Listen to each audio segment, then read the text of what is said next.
Daniel Shabsai, ¿qué tal? ¿Cómo le va? ¿Qué tal, Eduardo? Bienvenido, ¿cómo anda? ¿Bien? Un gusto de verlo. Igualmente, gracias por venir. Gracias por la invitación.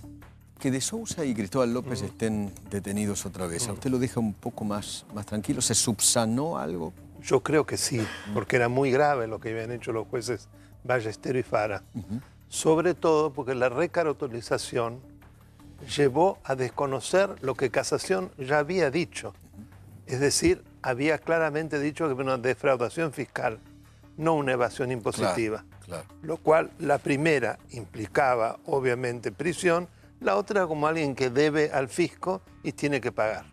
Entonces, la doble cosa, el modo como cambiaron la carátula y la desobediencia a Casación. ¿Le pareció que hubo algo raro, hubo coima ahí?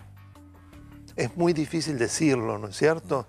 Por lo menos creo que hubo una relación promiscua con los jueces. Relación promiscua. Es decir, una cosa estrecha se nota, porque haber hecho y no son tontos los dos camaristas, haber tomado una decisión tan contraria a derecho, yo creo que solo se concibe si hay una relación al menos estrecha, y esa relación estrecha lleva o ha llevado a algún intercambio de favores. Y después Rigui y Hornos pusieron las cosas en su lugar. Sin ninguna duda. Otra vez. Sí, sí. Es decir, afirmaron su autoridad, lo que ya habían dicho.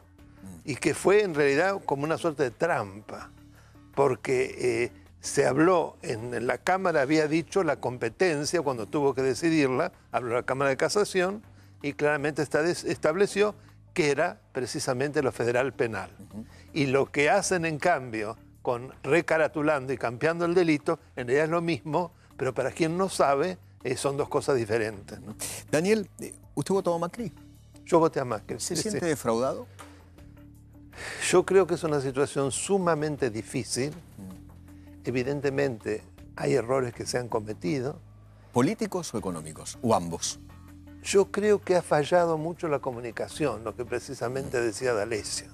En eso se ha fallado muchísimo. Ahora, lo que implica mi rubro, si se puede decir así, lo institucional, la justicia, hay un esfuerzo muy grande por cambiar las cosas.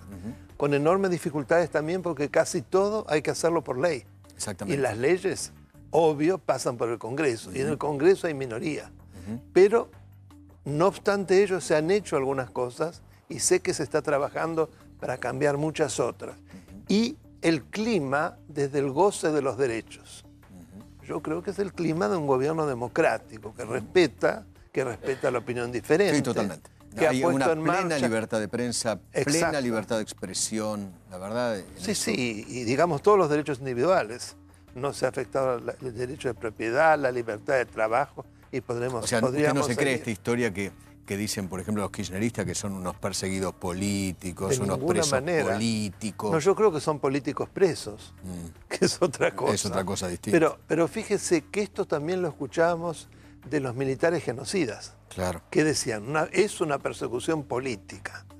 Nos han metido como presos, pero nos tratan mal, etcétera, etcétera. Entonces, esto se repite, es como una estrategia. Claro. En la medida que no nos podemos defender desde el punto de vista jurídico, es muy difícil, porque lo que hemos hecho es muy grave, por supuesto que... Los kirchneristas dicen que no hay Estado de Derecho. Bueno, yo creo que para morirse de risa, porque cuando el Estado de Derecho realmente fue amenazado y torpedeado de una manera brutal, fue durante los 12 años. Yo lo sé perfectamente, sí, que claro. Esto fue así, sí, porque claro. Lo sufrí. Esto es impensable en el gobierno actual.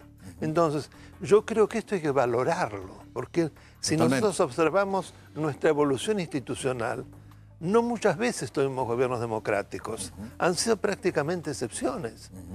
Por ahí con una legitimidad de origen, pero que poco a poco se transformaban en gobiernos medio autoritarios. ¿Me da la sensación que hay una suerte de club del helicóptero que quiere que esto estalle? Bueno, cuando uno solamente escucha cantidad de videitos insultando al presidente y tratando realmente de humillarlo, es muy difícil. Además está bien organizado.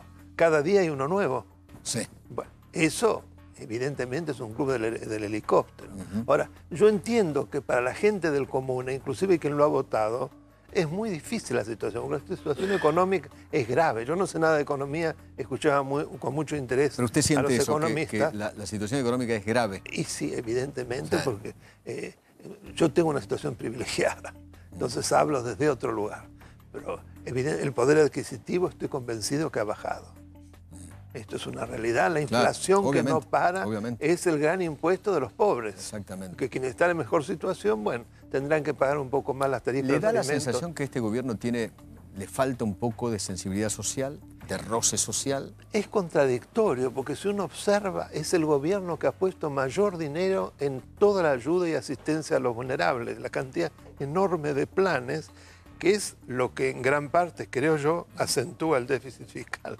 O sea, que es muy difícil decir es un gobierno de los ricos, porque también ha beneficiado muchísimo a los pobres con estos planes. Alguien me dirá, no había otra solución. Bueno, pero aún no habiendo otra solución, hemos visto gobiernos que hambrean. Daniel, volviendo a lo suyo, a su expertise, está a punto de terminarse la reforma del Código Penal.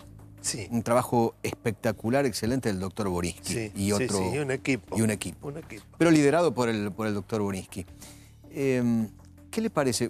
¿Pudo leer el proyecto? Bueno, yo no soy penalista, no lo he leído todo porque no es tan fácil de acceder, sí, pero los grandes principios me parece que son muy importantes. Por empezar, hemos tenido durante 12 años una política criminal abolicionista. Totalmente. Que protegía a la víctima y no al victimario, lo cual parece increíble, pero era así.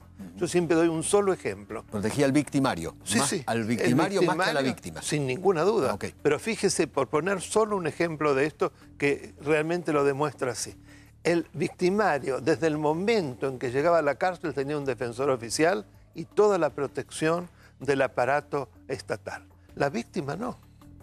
La víctima se veía absolutamente, ni siquiera se le da la posibilidad de impulsar las acciones, de participar de no participar en los procesos. Esto no pasa, que yo sepa, en ningún lugar del mundo. Bueno, ese Código Penal lo revierte. Muy bien. Y ya eso me parece es una mirada diferente. Porque en materia donde la víctima va a tener un protagonismo mucho mayor, sin lugar a dudas. Porque el hecho de que tengamos en un sistema constitucional derechos y garantías, lo que habla de ser garantista, y que obviamente implica una situación de equilibrio. No podemos proteger más al victimario que a la víctima, y eso no es ser un gorila ni ser un dictador. Claro. O sea, una cosa es garantismo y otra cosa es abolicionismo. Son dos cosas diferentes. Bueno, los jueces, por ejemplo, que esto se limitan enormemente las excarcelaciones y las liberaciones provisionales. Hemos visto casos vergonzosos. Sí, claro. O sea, jueces que van en contra de lo que el equipo forense le ha recomendado y no obstante ello liberan a violadores, a criminales. El caso para mí más notorio, aunque hay otros, pero lo seguí más, es el caso de Entre Ríos. No sé si usted recuerda. Sí. El doctor Rossi, creo. El Rossi. Rossi es el juez. Bueno, este Rossi dio la liberación condicional con todo el cuerpo forense que le recomendó que de ninguna manera lo hiciera, habiendo estudiado todos los antecedentes y el carácter de este tipo. Al segundo día que estuvo libre hizo lo mismo. Mató a una chica y la violó. Exactamente. Entonces, ¿cómo ese juez continúa en su puesto? Me van a decir, con el contenido de la sentencia. Bueno, pero el mal desempeño es clave para la remoción de un juez. ¿Cuál es el mal desempeño? Que me digan a mí. Básicamente, ¿en qué se desempeña? Claro. Dictando sentencias. Claro, es una mala praxis.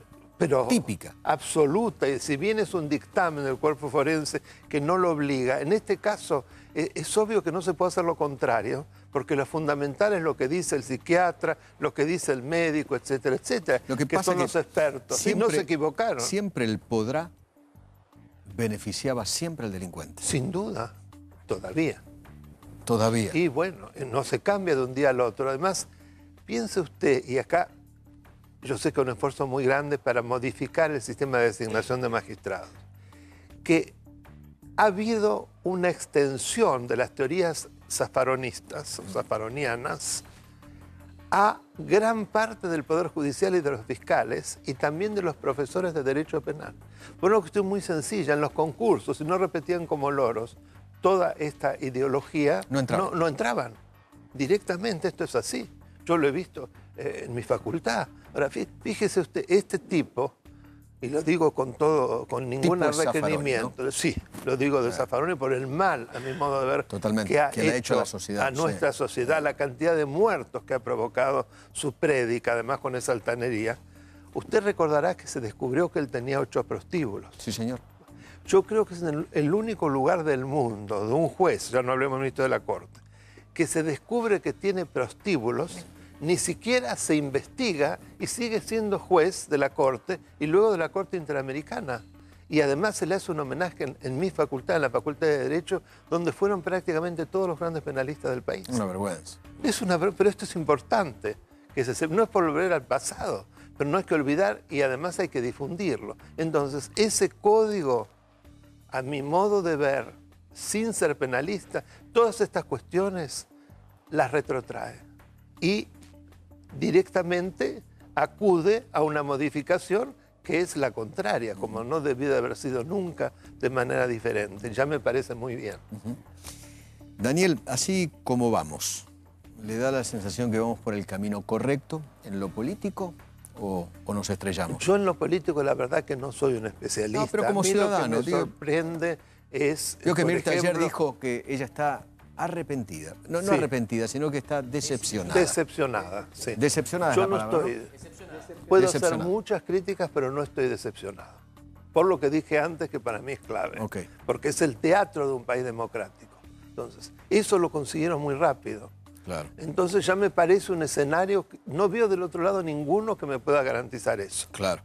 Ahora, desde el punto de vista político, yo veo que es una coalición que no está bien armada. Está floja de... Flojita. Está floja de papeles. Floja de papel. Eso es un error político. Y porque no se la ves, no quiero echar la culpa a nadie, pero es una realidad.